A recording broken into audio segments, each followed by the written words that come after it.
Steve Barrett, PR Week US, here with Martin Sorrell, CEO of WPP. Mine, welcome. Hello, Steve. You welcome me to Cannes, are you? Well, welcome. You haven't shaved today, Steve. Martin, it's been a long week. You've been up late, clearly, last night. Last night was a late one, I have to admit.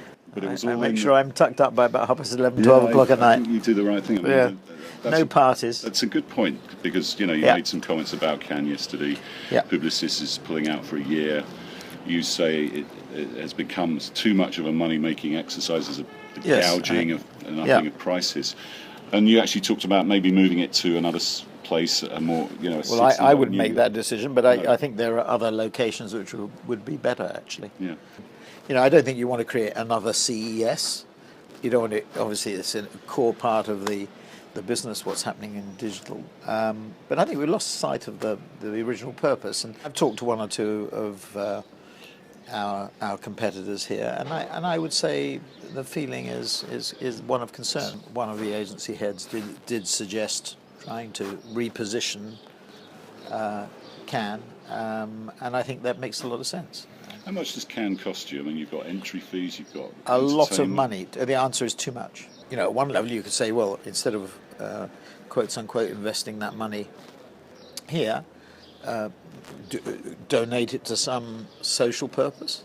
What I think people want and clients want is an award that is given by their peers. But I don't think you have to do that here. What we find now is a lot of the work is entered in and wins in multiple categories, and actually the disciplines are converging, so you can't really say what's advertised. Yeah, I mean, if a PR agency says, we are an integrated agency, and a lot of PR agencies are doing things that in Don Draper's day, PR agencies wouldn't have done, I'd put it that way. The public relations agencies have become content developers, they become creative agencies, and that's why I think people talk about integration the way they do. Donna Imperato, one of your PR agency chiefs, very successful at Cohn & Wolfe, says that there won't be single discipline agencies by 2020 because of that integration. Do you agree with that? I think our business is inherently pretty fragile, and that what you have to do is, when you have these sort of major structural changes taking place, they had to be sort of played in over, not a long period of time, but over a period of time. And sometimes, if you can make an omelette, you're going to break some eggs, and you may break too many.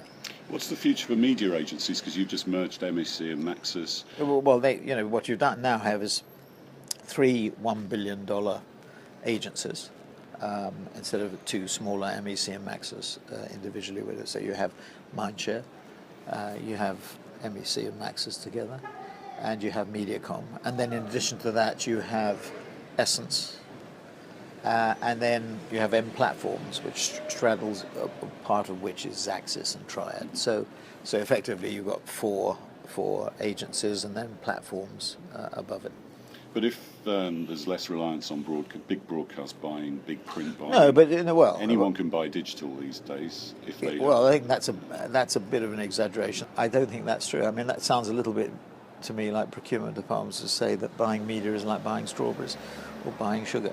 It isn't. So I don't think anybody can do it. I mean, anybody can do it, but whether they do it well or not. To entry, there's never been the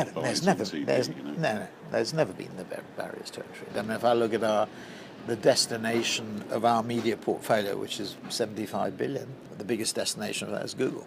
The third biggest is Facebook. So it just isn't true. I mean, when people say, well, have the agencies adapted to new technology, or media agencies, the simple fact is they have.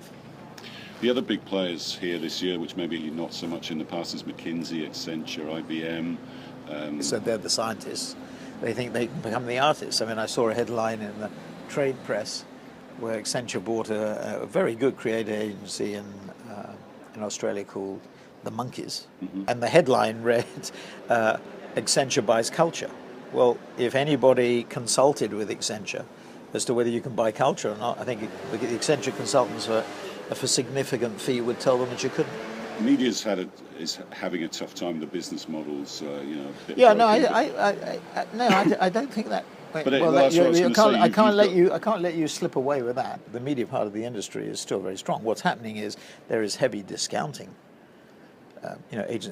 media agencies making promises they can't hope to achieve. The reason for investing in content is, whether it be Mike or, I suppose, Mike and Vice, Telstra. Well, but Vice, we've owned Vice for, or an interest in Vice for, it must be 5 or 6 years. So we're trying to experiment, drive our existing businesses to grow their business, push our digital businesses, and then last but not least. And you don't see any conflict in having a stake in both sides of the equation? Not if it's declared. I mean, if it's transparent. I mean, on an opt-in basis, there's a very fundamental difference with others. I mean, if people have not thought it through, you can't do it on an opt-out basis. I mean, it would be nice to believe that you could, meaning it's a sort of form of inertia selling.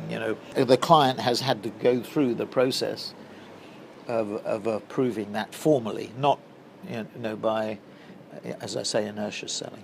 So you're buying into Telstra. Yes. Are you going to be here sitting talking to an algorithm in a few years' time? Well, putting us poor journalists out of business?